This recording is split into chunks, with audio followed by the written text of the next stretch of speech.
সমস্ত ছাত্রছাত্রীরা, আমি তোমাদের জেডি স্যার আজকে আবার উপস্থিত হয়েছি তোমাদের সামনে একটা নতুন ভিডিও নিয়ে। তো যারা মাধ্যমিকের ছাত্রছাত্রী রয়েছে তাদের প্রত্যেকের জন্যই এই ভিডিওটি।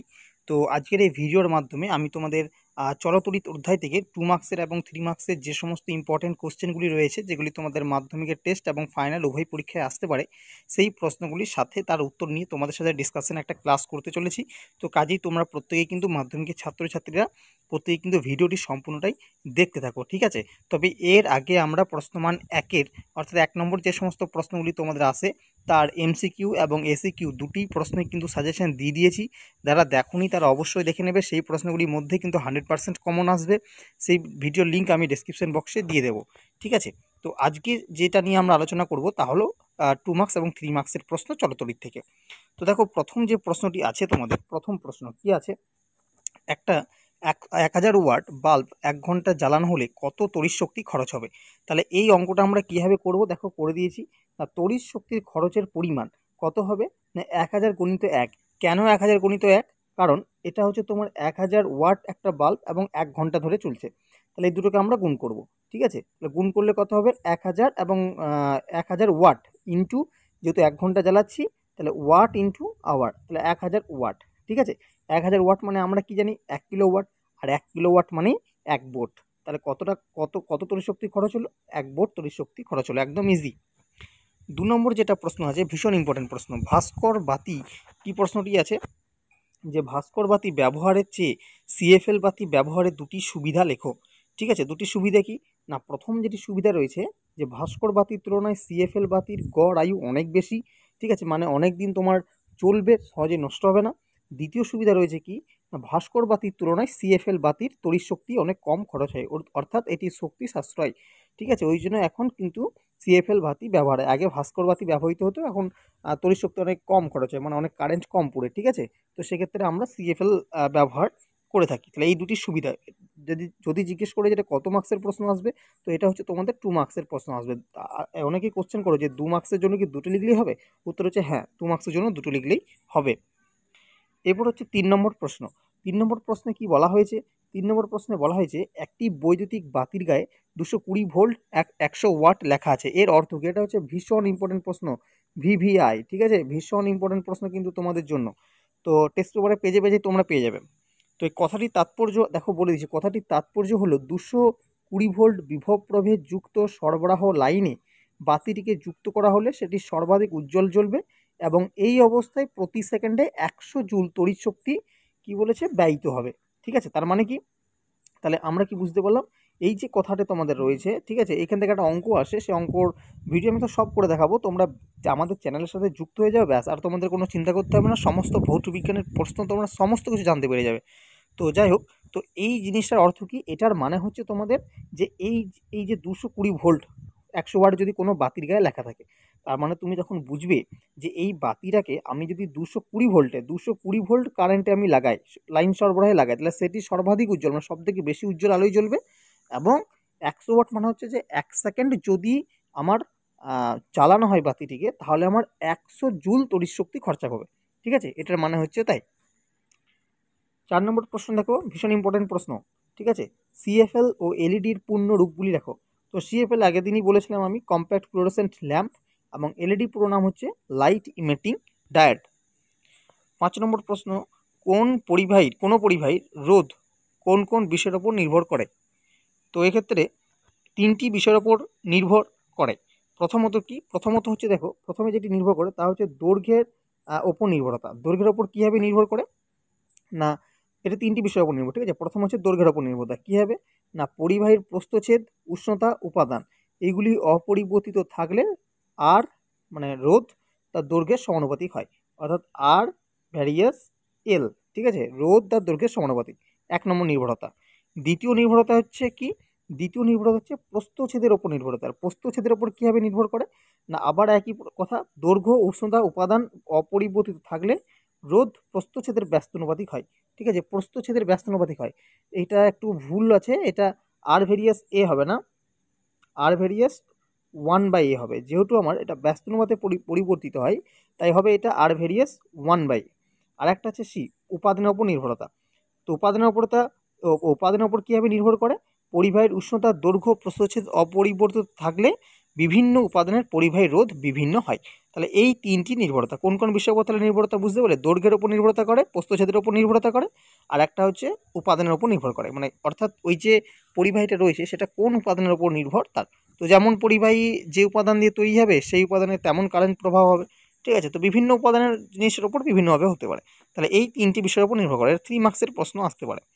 এই পরবর্তী প্রশ্ন হচ্ছে 6 নম্বর প্রশ্ন, ঠিক আছে। এটা হচ্ছে নষ্ট ভোল্ট, ভীষণ ইম্পর্টেন্ট, ভিভিআই প্রশ্ন, টেস্ট পেপারে অনেক পেজেই, ঠিক আছে, টেস্ট পেপারে অনেক পেজেই পেয়ে যাবে তোমরা, ঠিক আছে। কিন্তু এই প্রশ্নটা টেস্ট পেপারে অনেক পেজে পেলেও তোমরা কিন্তু আশা করি সহায়িকাতে উত্তরটা থাকবে, কিন্তু সেভাবে গুছিয়ে পাওয়া যায় না, তাই আমি তোমাদের জন্য গুছিয়ে তৈরি করে দিয়েছি। নষ্ট ভোল্ট কি?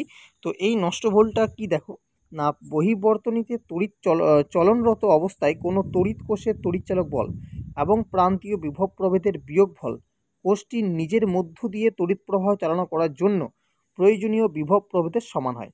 এই অভ্যন্তরীণ বিভব প্রভেদকে নষ্ট ভোল্ট বলা হয়। বিষয়টা আরেকবার ক্লিয়ারভাবে বুঝে নেওয়া যাক। বলা হয়েছে বহির্বর্তনীতে তড়িৎ চলনত অবস্থায় কোনো তড়িৎ কোষের তড়িৎচালক বল এবং প্রান্তীয় বিভব প্রভেদের বিয়োগফল কোষটির নিজের মধ্য দিয়ে তড়িৎ প্রবাহ চালনা করার জন্য প্রয়োজনীয় অভ্যন্তরীণ বিভব প্রভেদের সমান হয়।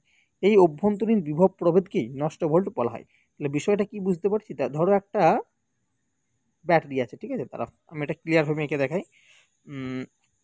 ধরো ধরো একটা ব্যাটারি আছে, ঠিক আছে, এটা হচ্ছে একটা ব্যাটারি আছে, ঠিক আছে। এখান থেকে একটা বর্তনী করা হয়েছে, একটা সার্কিট, ঠিক আছে, সার্কিট করে এখানে একটা মনে করো লাইট জ্বালানো হয়েছে, ঠিক আছে, লাইট জ্বলছে।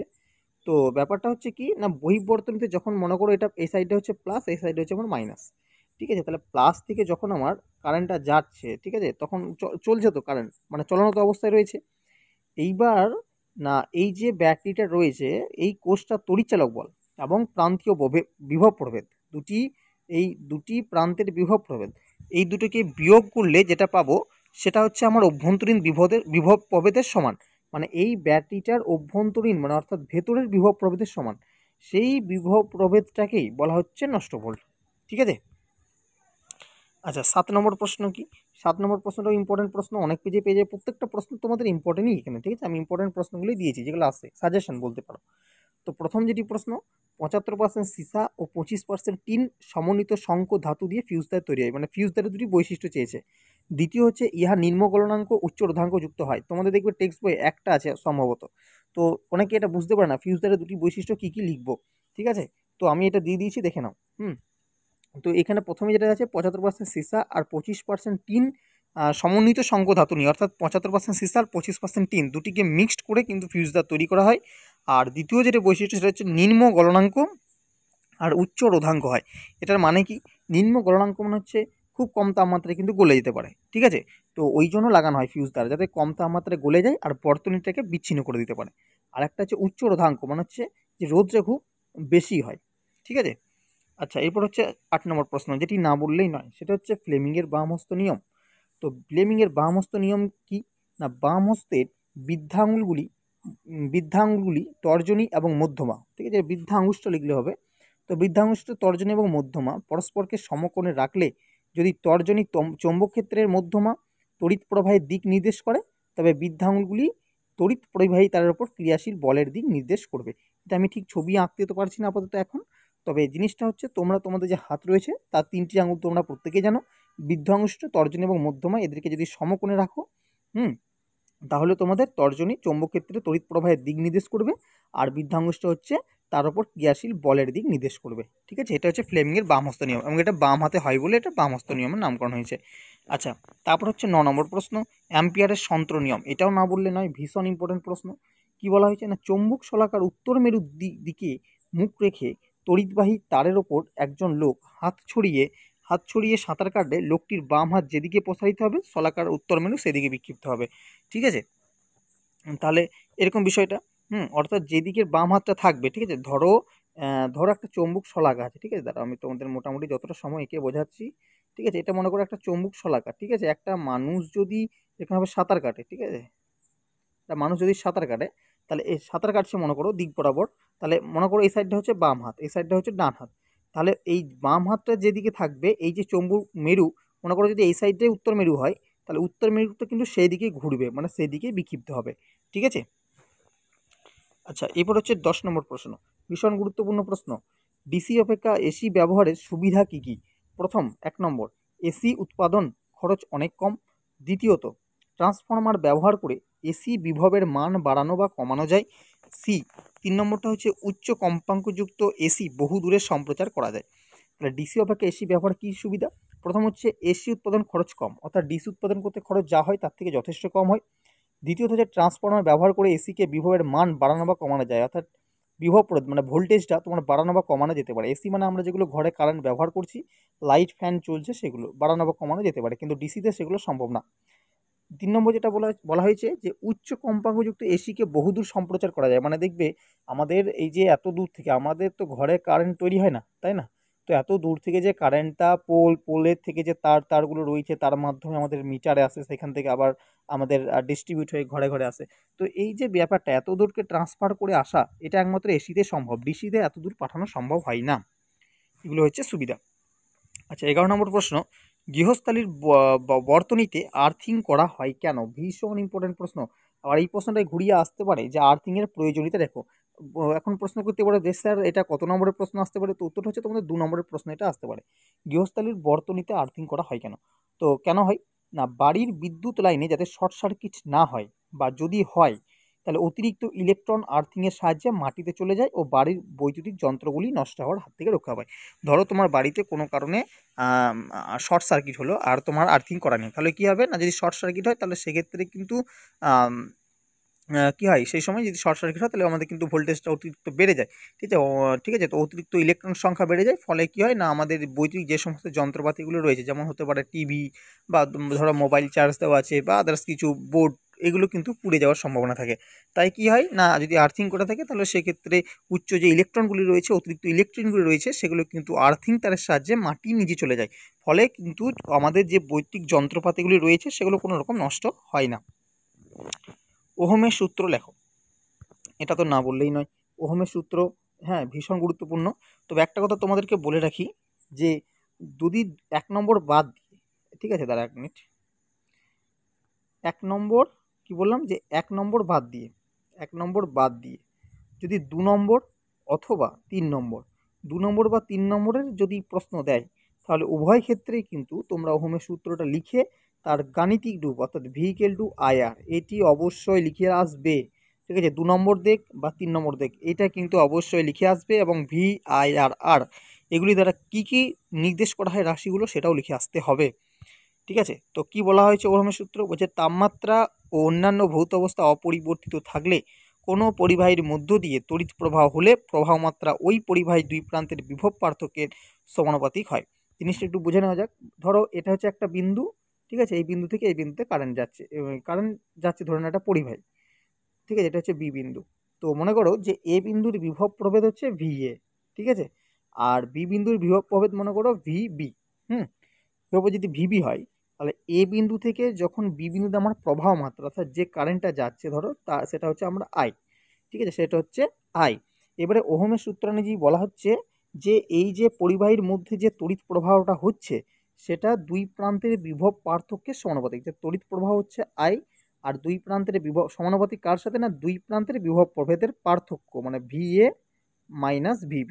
এই VA মাইনাস VBটাকে আমরা একটা বড় ভি ধরে নিচ্ছি, তাহলে হবে I ভ্যারিয়াস শুধু ভি, ঠিক আছে, এটা বড় ভি ধরে নিলাম।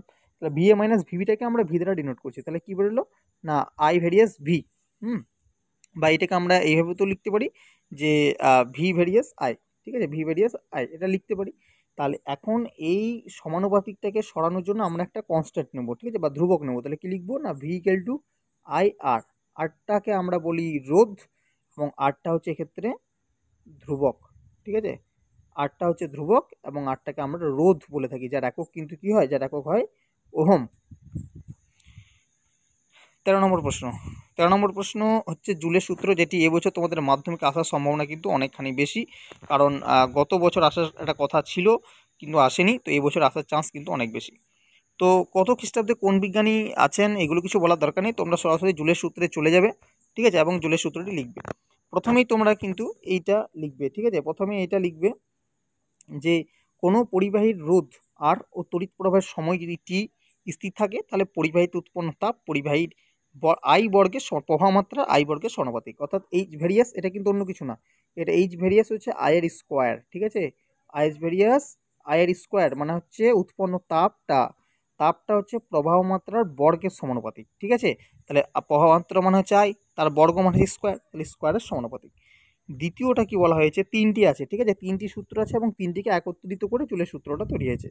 দ্বিতীয়তে কি বলা হয়েছে, দ্বিতীয়তে দেখো কি বলা হচ্ছে, দ্বিতীয়তে বলা হচ্ছে যে কোনো পরিবাহীর মধ্য দিয়ে প্রবাহ মাত্রা আই ও তড়িৎ প্রবাহের সময় টি স্থির থাকলে পরিবাহিত উৎপন্ন তাপ পরিবাহীর রোধের সমানুপাতিক হয়। অর্থাৎ তাপটা সমানুপাতিক কি হবে আর, এটা হচ্ছে 2 নম্বর, রোধের সাথে সমানুপাতিক হবে উৎপন্ন তাপ। আগেরটা কি দেখলাম যে তাপটা প্রবাহ মাত্রা বর্গের সমানুপাতিক, এটা এবার দেখছি রোধের সমানুপাতিক।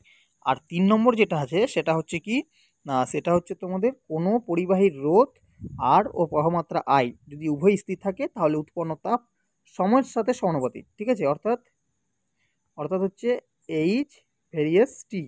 ঠিক আছে, তাহলে এটা হচ্ছে 3 নম্বর, সময়ের সাথে সমানুপাতিক।